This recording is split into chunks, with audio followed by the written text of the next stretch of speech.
What up? It's your boy Wall Street, back again, ready to talk about the NBA, and I'm still kind of catching up on all this trade deadline stuff, guys. Like, it was a hectic week, really. That really got kicked off with, the Luka trade, and the Wizards were actually very active in the trade market, this NBA trade deadline, which usually does not happen. We usually make one trade like here or there, and it's pretty minor, and then it usually just winds up being a horrible trade at the same time. So I don't think any of these trades were really horrible.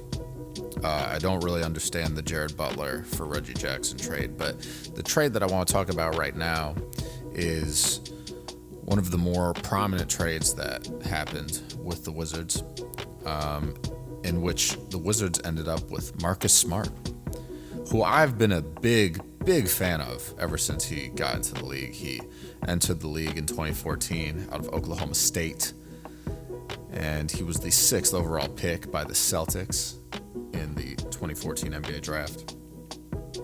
And Marcus Smart was a big part played a big part in developing the culture that the Celtics have today. And even though he did not, last there long enough to see them actually win the championship, he's a big reason why they got there, in my opinion. So he's having a down year, but I think he's just not playing as much. He's only playing 21.1 minutes per game this season, which is a career low. He's only played 19 games as well, so he's been out quite a bit due to injuries. But he's 30 years old. He is going to turn 31 here in March. And as you guys know, he's one of, really the only guards. He might be the shortest player ever to win the Defensive Player of the Year award. He won back in 2021 to the 22 season, where he averaged 12.1 points per game, 1.7 steals, 0.3 blocks, 3.8 rebounds. So, not a crazy defensive stat sheet, but that's why he's such an amazing defender, is because he doesn't care about the stats. He's just going to lock you up. He's not necessarily going to get a ton of deflections all the time. And don't get me wrong, he does get deflections. It's just not as, he's not stealing the ball like Dyson Daniels is, right? It's just he's just not getting steals at that rate. Even though he did average 2.1 steals per game last year for the Grizzlies, also put up a career high in points. Obviously got to play a lot, of minutes. He didn't play a lot of games, only played 20 games, but played a lot of minutes because of all the injuries that the Grizzlies had last year. But let me give you the details of the trade so that we are all on the same page here. So the Wizards are receiving Colby Jones from the Kings, Alex Len, who formerly was a Washington Wizard, also coming from the Kings, and then Marcus Smart and a 2025 first-round pick via the Grizzlies. So I like what we got here. The Grizzlies are getting back Marvin Bagley, Johnny Davis, and a 2025 second-round pick, which is the Wizards' second-round pick, and then a 2028 second-round pick from the Kings.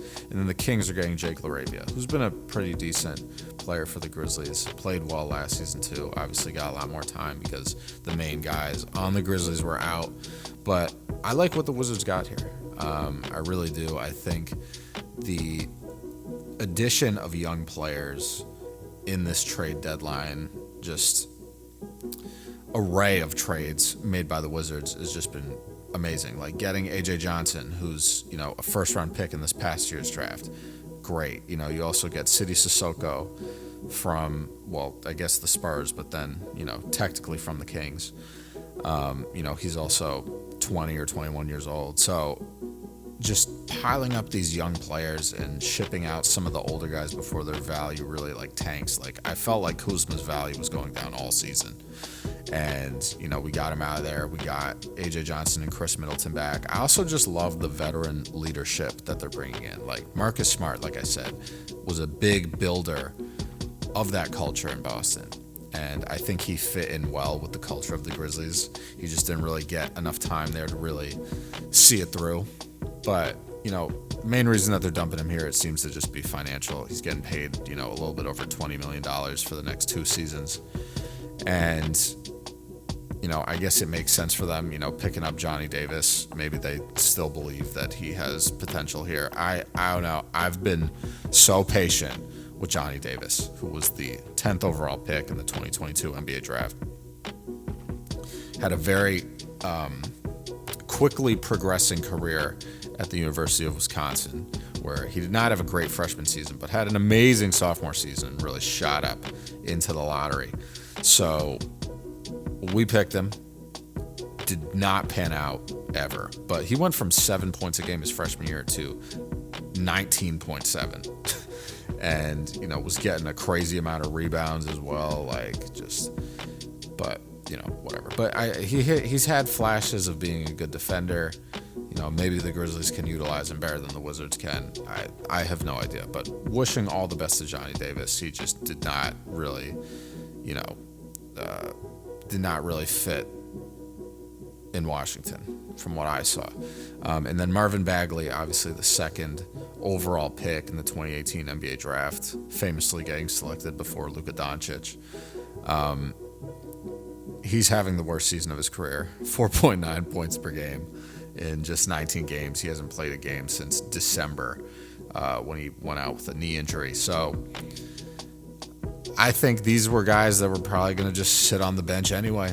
So I'm happy that, we are actively trying to improve the roster by any means necessary, and considering both young talent, draft capital, and veteran leadership.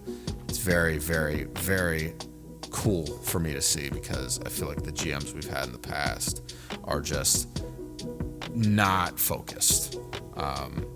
And I really enjoy what Will Dawkins is doing.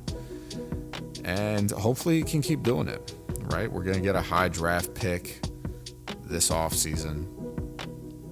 Hopefully we get the number 1 overall pick, get Cooper Flagg, but it would be totally cool with getting the second or third, getting Dylan Harper, Ace Bailey as well. I think that would just be a big boost to our team. And I'm looking forward to it. Seems like a good trade.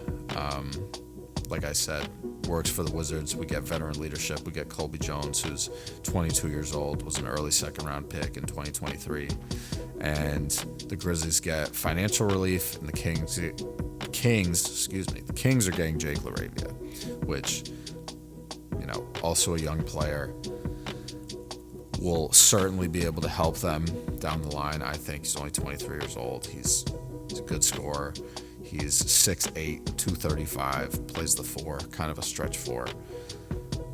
And we'll see what happens. But like I said, I like the trade for the Wizards. I'm happy about it. But I want to know what you guys think. So please leave some comments down below. Let me know what it is and what's up, because I'm about that action.